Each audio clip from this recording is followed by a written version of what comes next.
Well, we had to do that in Moon Over Buffalo, too. Oh, yes, yes. First scene we really did after the sword fight was a makeout session. Oh, I'd forgotten about that. I see there. How could I have forgotten that? When I started at the University of Alabama, I wanted to go right into theater. But my mother, who was teaching piano at the time and on the faculty, said, no, I don't want you to go into theater. I'd rather you major in music. And so I did for 5 long years. And then when it came time for me to get my master's degree, I said, well, this is going to be the degree that I've always wanted. And so I ended up getting a Master of Fine Arts in Theater. And I remember I had to take a few classes to catch me up to even begin that master level, but I loved the classes, so it was absolutely wonderful. So I did theater at the university, like you do when you're getting your degree there, on both the main stage and in, well, at the time, it wasn't the Alan Bales Theater that we have now. It was Comer Hall. Remember Comer? I do. And so we would do plays in both areas. And then, but even before getting my Master of Fine Arts, I was doing plays with Theater Tuscaloosa, mostly summer musicals. And then once I got my degree, I continued to do plays with Theater Tuscaloosa and with the university.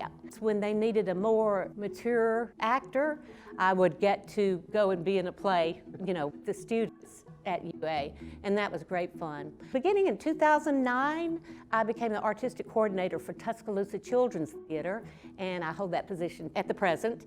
And with that, I get to work with kids, and I love that so much. And I actually get to direct these kids, and we do our productions at the Bama Theater, and we hope to get back there very soon. Well, I got started in theater kind of by accident. I was taking a voice and diction class, and my teacher, who was a grad student, was going to be teaching her very first acting class the following semester. And I wanted to take an acting class thinking that that would be an easy A and all that, but it wasn't, trust me. And so I took the acting class, and we were required to audition for the plays. And I'm like, I don't want to do that. I got to go audition? Why? So I went and auditioned for this Shakespeare play, which was Pericles. And I luckily got cast in 3 or 4 different small roles. And so I started off, and the first night of rehearsal, I was scared to death. I didn't know what was going on, what was happening. I didn't know anything about it, and loved the first day and just kept going. And so then I changed my major. I went over to become a theater major and left school without getting a degree, but, you know, because I thought I didn't need a degree to go be an actor. Well, that was a big mistake on my part. But I kept doing it just for the love of doing it, so I came back here and started working and would do shows with Theater Tuscaloosa, and occasionally go over and do shows at the university when they would, you know, friends would call and say, hey, I need a show. I need you to be in a show. I'm like, okay. And my first show with Theater Tuscaloosa was in '78 or '9, which was a production of Private Lives, directed by Walter Brown McCord and co-directed by Susan Brown at the Holiday Inn, which is no longer here. And then did a show with Paul Looney in the early '80s and just kept going from there, and have been doing it ever since.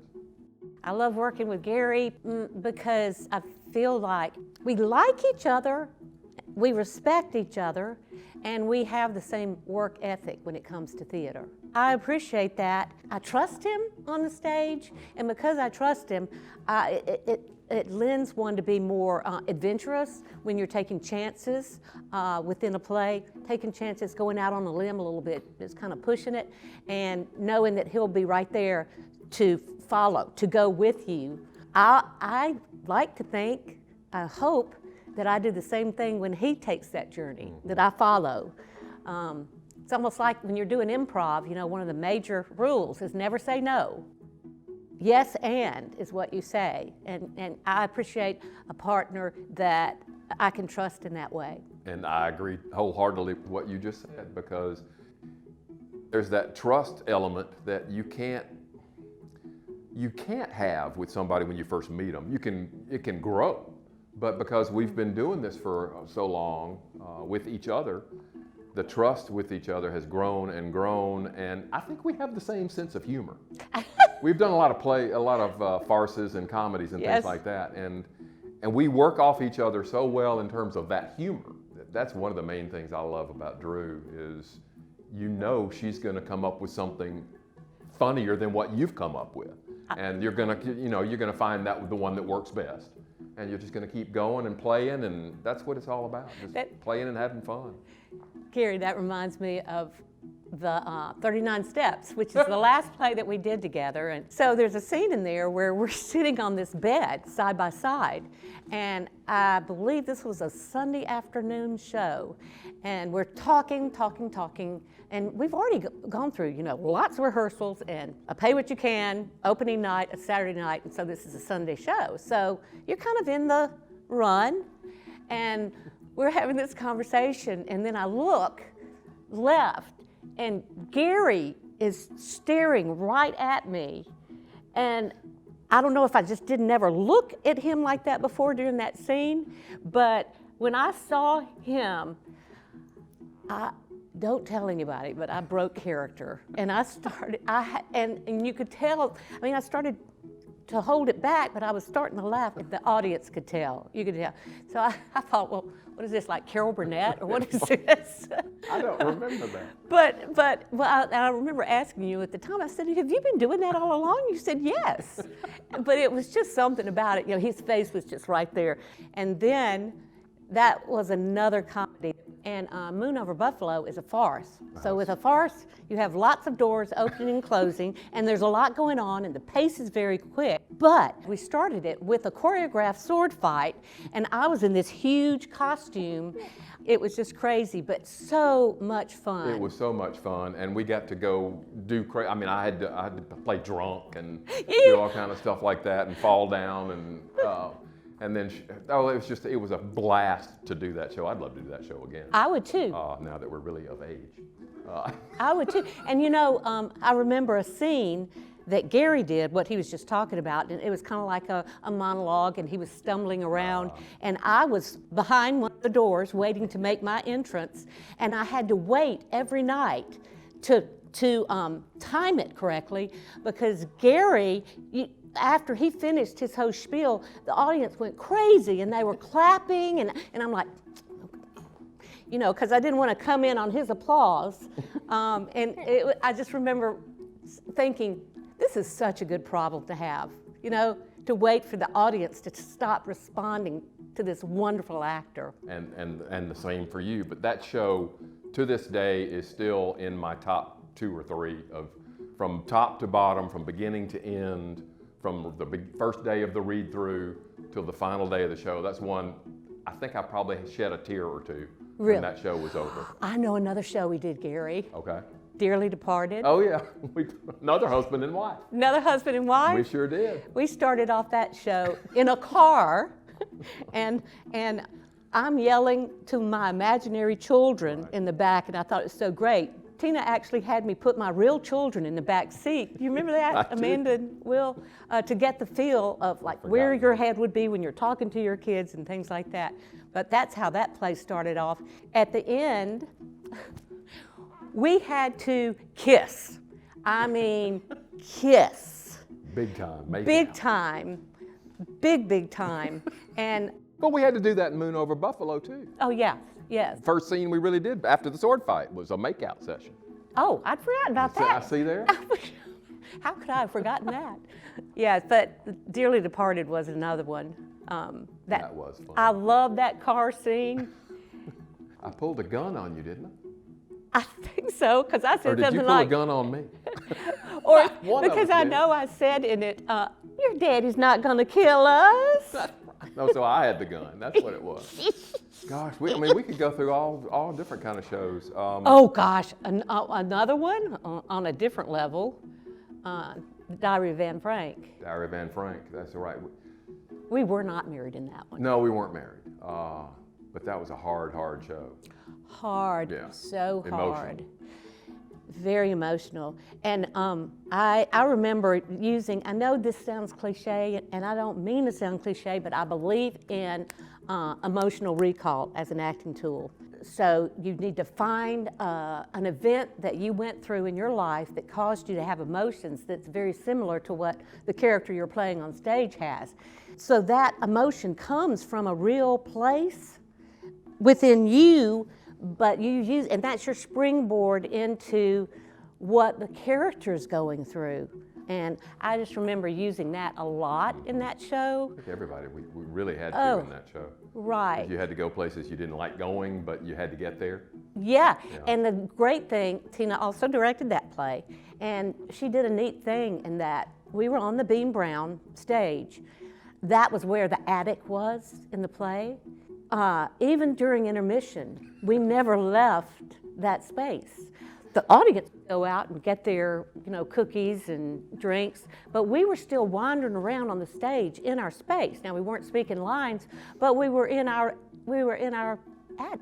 Another thing I thought was so neat about that play was how the soldiers came through the house at the very end when they come to take the family away. Very, very emotional. Mm-hmm.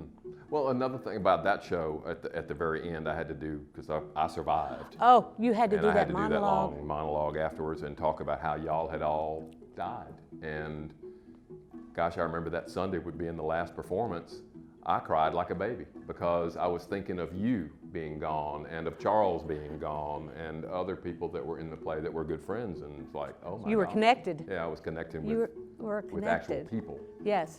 So that made it difficult. So on to another show that we did that we were man and wife, Rumors. Oh, I love that. Oh, I love that show. Tina directed that as well. Yeah. Hey, Tina. There's kind of seems to be a theme to There is a theme, isn't there? Tina directed, but Rumors was so much fun. Oh gosh, all I remember is having to do that dang monologue at the end. But yeah, Rumors is another farce. Mm-hmm. It's a farce, so it's quick paced, and there is some alcohol involved in the play. And I remember one time, I think it was towards the end of the first act, that I was had some alcohol within the play, and then I just looked up at you and just started. I do remember that too. Remember that? I do. It's just, I don't know where it came from. But I loved it. I mean, it gave me something to play off of. I don't know what happened after that. But that was so much fun. Those kind of things. She's also played my aunt, and you've played my mother. When was your mother? You played my mother in Lost in Yonkers. Oh, no. Well, that was another play. Jonathan play. Michelson directed that play. I want to talk about one show in particular. As most people know, I don't do musicals. And we're talking about families and working with people for a long time and stuff. We did a show back in 2011 during the tornado year called The Drowsy Chaperone that Drew and I were both in, but I didn't get to interact with anybody. But getting to watch Drew and Ava and Lisa and Ray and Charles and Glenn, and I'm sure I'm leaving some people out. Molly, but just, friends and people that you've worked with for a long, long time. For me to sit there every night and watch them work was one of the most rewarding things I've ever done. And they made me laugh every night. They made me cry every night, and it was just beautiful watching Drew as an old dowager, and with, I don't know what you would call your brain injury or whatever it was you had in that character. I had no idea what was going on anywhere. It was just so much fun, and that's the whole family aspect. That to me, even though I wasn't interacting with any of them, watching my family do such wonderful work, like I said, was one of the most rewarding things I've ever done, and I would give anything to do that again. Maybe not in that show, but to have that feeling again. I have to say, I think that role in Drowsy is your role. Yeah, I agree. I'd do it again in a heartbeat. Oh my goodness! Right from the very beginning, he's in black. I mean, there's no lights on the stage, and he starts talking, and we would be off stage just listening to the audience react to him and his timing. Just in that beginning monologue was incredible. I'm getting chill bumps just thinking about it. And he went on throughout the whole play like that. So this is not tit for tat. I mean it. That is your role. And another thing that I can remember with working with Gary so many times is before you get on the stage, before you make that first entrance, I'm a pacer. Mm-hmm. I'll admit it. I'm a pacer. I just am before that first entrance. And what I love is looking over there on the other side of the stage and Gary's pacing. I'm doing the same thing. I don't know, we're on the same pacing level. And I think... You're faster than I am. But I think when you have a great partner to work with, like we were reminiscing about all those different shows, some comedies, some very serious. But when you have a partner you trust and you love to work with and that you like, you can do all sorts of theater, from the serious ones to the comedies. It all works because you work together. I'll tell you what, you know, for a straight play, meaning it's not a musical, you can be rehearsing 6 days a week for about 4 weeks. With a musical, it's probably a couple of weeks longer than that because you've got choreography and singing and all that. So look, you got to be with people you enjoy being with for all that time, right? I love just being around Gary. Like, we make each other laugh, we crack each other up, and you got to have fun at rehearsal, right? You got to enjoy what you're doing to put the final product up there, and you want to be happy in life, right? So it's just great when you get to work with people that you enjoy being around. And Gary and I, we just enjoy being around each other. And I can't help but think that shows when you're in a play together. Chemistry, be it chemistry. Absolutely. You know? The trust aspect. You get to know more about the people that you're working with, and you can kind of follow along with the character they're developing during the rehearsal period. And you see where they're going, which may take you in a different direction that you weren't expecting, because you trust them, and you can play along with them, as opposed to somebody you don't know. You may not be quite sure where they're going or what they're doing until you have worked with them for a while. So I think that's the advantage of working with people that you've been with for a while. But it's also good to work with people that you don't know, because you get to make new friends. Right. And but then, you know, sometimes some people you just don't mesh with, and that's okay. But you still got to do the work, because the work is the most important thing, is to put up the best possible show you can do. Right. You know. Right. And again, think about it. You're at rehearsal for those weeks and weeks prior to the opening of the show. Then the show's opening, okay? So then you're assigned a dressing room. So you get dressed with these same people. You put on makeup, you talk, you laugh, and then you get to do a show together. And I think one of the most important things about a cast is that there's a team effort, right? Everybody pitches in there, and you create this product. It is family. Mm-hmm. It's a family that has to, unfortunately, at the end of a show, go their separate ways. And sometimes you never see those people again. The ones that you have just worked with, and they may, you know, be in college still, and they go off and do things, and there's many people that I've never seen again. Right. But then the ones that you've worked with for so long that are locals, you see them all the time, which is great, so the family's still there. Right. And then you get to do another play together. Mm-hmm. You hope. You hope. Right. I do work with young actors. I work with, actually for TCT, the Children's Theater, we start with kids, we cast kids who are in kindergarten, and we go up, right? So work with young kids.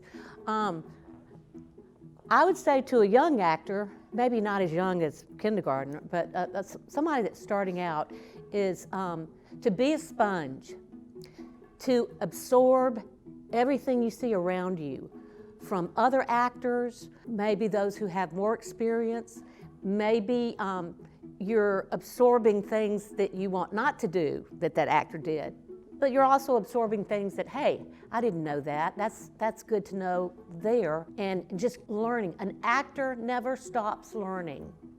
never.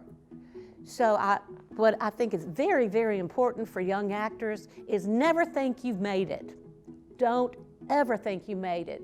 Because then what tends to happen, and I've seen this with some actors, is they think that they're there. They're the greatest thing there is. And unfortunately, sometimes that bleeds over into their attitude around rehearsals, and then I like to always say, never be a diva, right? Because that affects the team process, the rehearsal process. Everybody's working together, everybody's on the same level, we're all a family together, until you get someone who perhaps think that they are a little bit better than the rest of the family. And never get to that point. I've got so much left to learn, and I look forward to learning it. Also, I think observation is key. That's why I love malls and airports. Yes, and airports, not McFarland Mall. By observing people who are not actors, they're people. I have the joy of playing a lot of characters that are older than I am.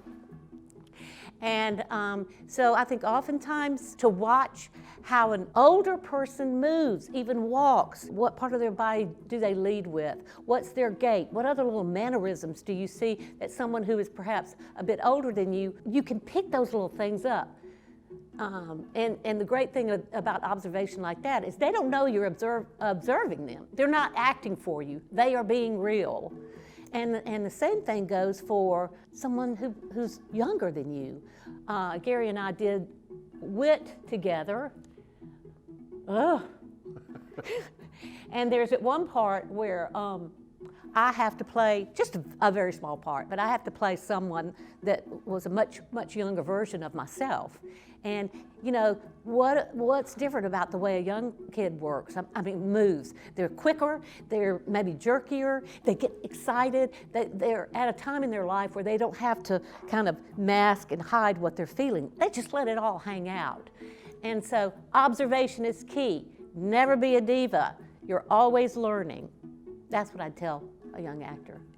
They'd probably tell me to shut up at that point. I had forgotten that I played your father in Wit for that brief moment. Yep. Because I was thinking earlier when I was looking at plays that we had done together, I was like, you've played my aunt, my mother, my wife, but I've only played, I've never played your father. But yes, I have. Yeah. So I'm glad to know that. Yeah. And you were in a chair and I was on the floor. That's right. Like kids, I was reading the paper. You were reading the paper, right. And you may not find an 80-year-old person sitting on the floor, wanting to, but you would find a kid on the floor. And so always observe. My advice would be, first of all, audition for everything that's available. I mean, don't pass up an audition even though you don't think there's a role for you. Because if you're starting out, you want to audition as much as possible to get used to that process. They may not cast you the first time, they may think about you for the next one, but just audition as much as you can. And also be prepared. When you get cast, be prepared. Don't just work during rehearsal. You got to do your work outside of rehearsal as well.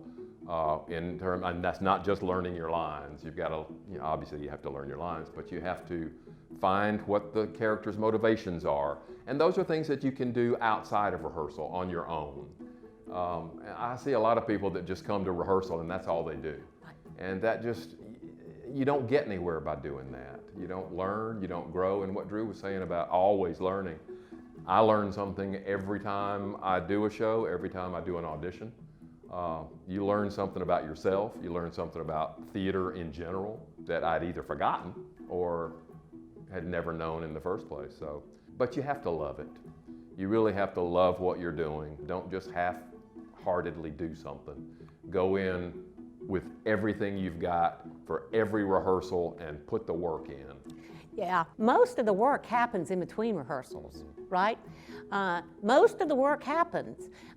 You go home, say, after a blocking session, okay? So you're on book, you still got the book in your hands, and the director has given you blocking, which is movement within the scene, as set by the director. So go home, review that blocking, and think about, go through the lines with the blocking, so that by the time you come back for that next rehearsal the next night, you've already grown within the part by what you did after the rehearsal.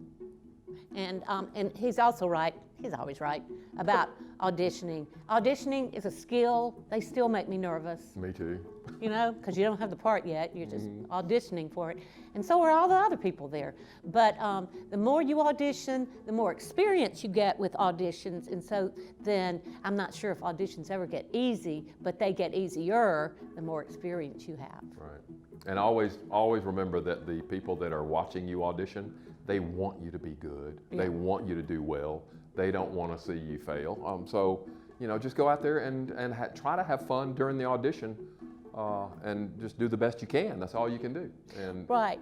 And it's you up need to them, you know? Yeah. And I say this to my kids in auditioning. You're auditioning for the part, yes, but you're also auditioning yourself, because the director not only wants to know if you can play that particular part, but are you going to be good to work with, right? And that goes back to what I was saying before.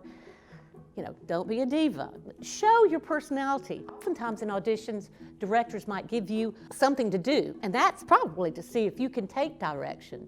And if you can, and you're pleasant, and you're nice to be with, and you're nice to the other people who are auditioning around you, that director will probably say, you know, I think I'd love to work with this person.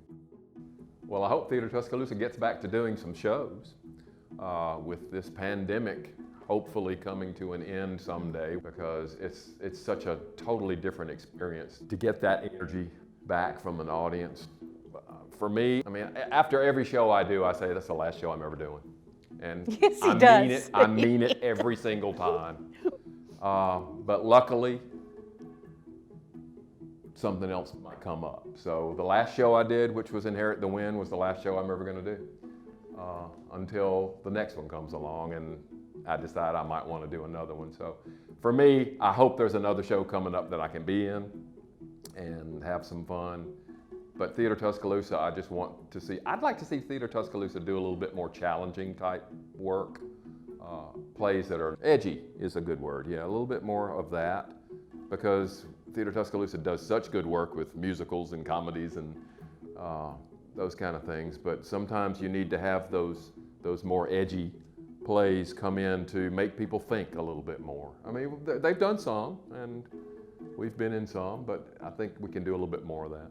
I agree with what Gary says about the audience. The audience, especially in a comedy, but also in a serious play, the audience is like another cast member. You go off of their reaction. They may as well just be up on the stage with you. And a lot of it has to do with timing. If an audience is reacting, say they're clapping, like I was talking about that scene in Moon Over Buffalo, I had to wait for his applause, or they're laughing. If you as an actor begin to step on that, you start speaking before the laughter is peaked, you start speaking when they're applauding, that's going to make them, the audience, stop laughing and stop applauding, because they don't want to miss anything. Whereas if you time it right and play with them, with the timing, it becomes a rock and roll show. It's fabulous. And you know, we just did a play this past Christmas where we could not have an audience. We're all things chicken at Chuck E. And I have never missed an audience so much as I did when we were filming that play. I never realized how much I cherished the audience. So I'm with Gary. I can't wait till we can get back to things the way they used to be. For sure. Thanks for having us. This has been fun. Thank you.